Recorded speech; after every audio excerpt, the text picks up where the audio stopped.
ici Biram respectez distance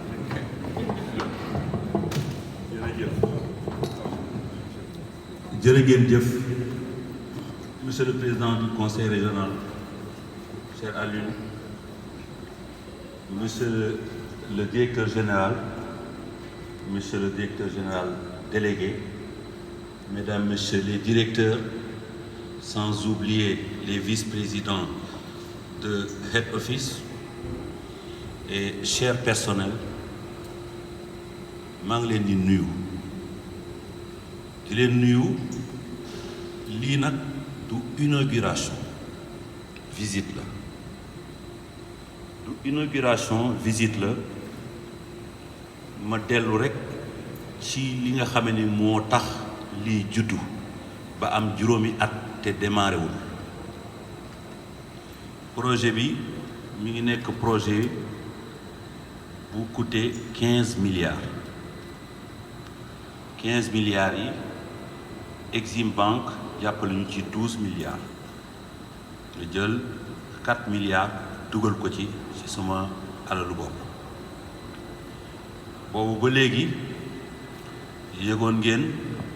ay jafe-jafe yu amoon ci transport matériel bi doon jóge port de Dakar di yegg si fii yàlla def na ci saafara jël na temps bu bare nag mais yàlla def na ci saafara ba ñu gindiwante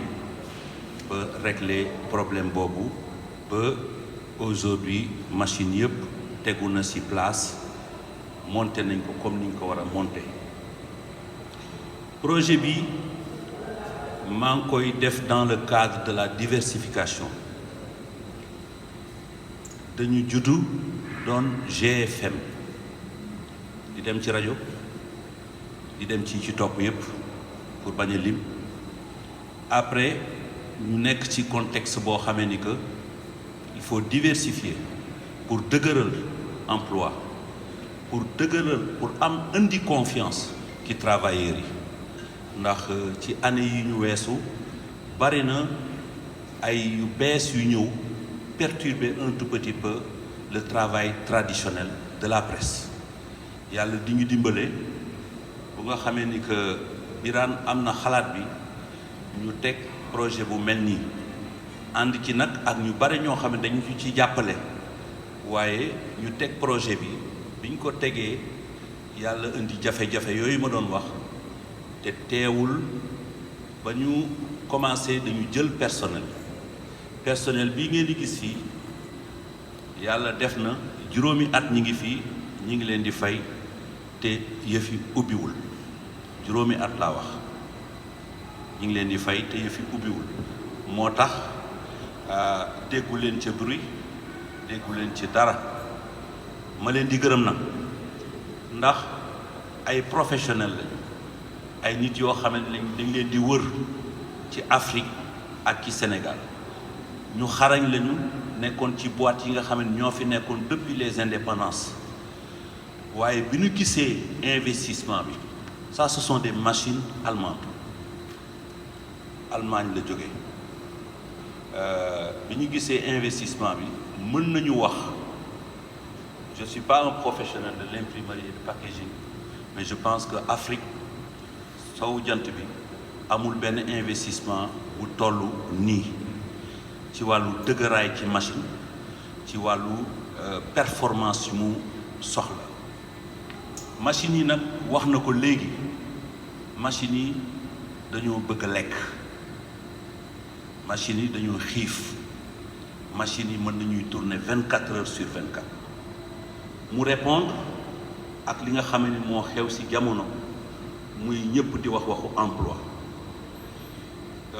te comme ñun yàlla def na mënewuñu wax jëf la ñu mëne ñu invité sunuy responsable yi nga xam ne ñoo ŋànk kër gi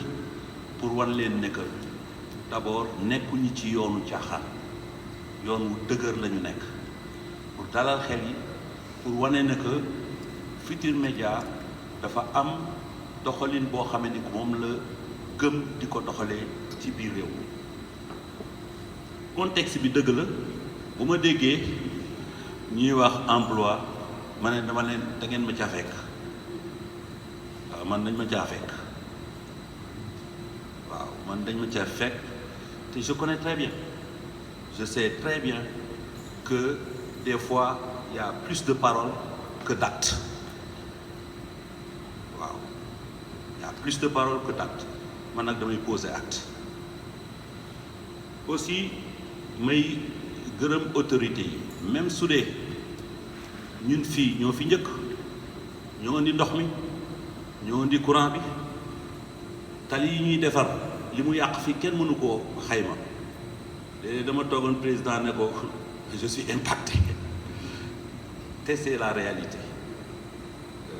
lu ne muñ nañ ko ba tey bi may ñëw tout à l'heure bi ma gisee rek ma ne alhamdulilah loo gis ñu teg ko benn rek mën na doon fukk. Industrie bi mi ngi développé wu di gërëm aussi le ministère de l'industrie bi nga xamee ni que moom moo ñu accompagner ak APROSI voilà bii lii di juddu boobu zone industrielle ba ngeen di seen fële te mu jekk lool juddoogul woon lii moo jur lool ma bëggoon nag wax ne que dañu bëgg indi innovation bi ñuy indi ci wàllu liggéey bi nga xamee ni que moom la machine yi mën moom la entreprise bi mën damay wax quelque chose boo xamee ni que xëy na lu bees la fii bëgguma service commercial fii centrale la je demanderai à la direction ñu liggéey permettre aux Sénégalais, à tous les Sénégalais éligibles nekk ay apporteurs d'affaires wutuñu marché ñun machine lañu yore yoo xam ni que dafay daw 24 heures sur 24 Sénégalais bu intéressé wu na nga jël ak direction bi contact bu indee sa marché la nga cay am nga am ko ci ñu liggéey la liggéey bu am solo donc amul fu muy yem te loolu ñi ngi bëgg aussi joxe ko ci réew mi ndax léeg-léeg da nga gis entreprise bu mag a mag bu rëy a rëy am juróomi nit yu ko seq ci service commercial il faut que ñu indi réforme boobu mooy sunu réforme ñun proposition Youssou Ndour apporteur d'affaires boo xëyee dem ci entreprise naxanteeg ñoom ba ñu jox la seen marché carte de visite nga ñëw da nga ca am dara boo ñëwee fii ñu defaral la ko nga am ci dara ma bëggoon aussi leeral que ne future industrie moom la tudd kii benn pàcc la ci future industrie muy impact di central impact dugg nañu ci industrie opportunité yi bari na transformation yi bari nañu ma yëgal ne dugg naa ci industrie te fas yéene wuñu bu soobee yàlla yem ci lii waaye nag comme bii la ñu am nañu fexe ba teg ko ci yoon dawal ko ngeen def tout pour que population yi nga xam ne ñoo nekk fii koo leen ci mën a former parce que yor ngeen usine mais aussi centre de formation la xale yi dañu soxla ñu leen di former population yi d'abord sont les priorités ñi nekk ci gox bi xale yi nekk fii ñoom ñooy prioritaire marché yi wax naa leen ngeen yem ci Diamniadio yéen seen ay marché yoo leen wut na ngeen yem ci Diamniadio beneen marché boo leen di jël na fekk nit mooy nekk apporteur d'affaires indi ko loolu laa bëgg joxe comme ay digal di leen gërëm di leen sant di wax ne que projet bu am solo la te njëlbeen bi la jërë ngeen jëf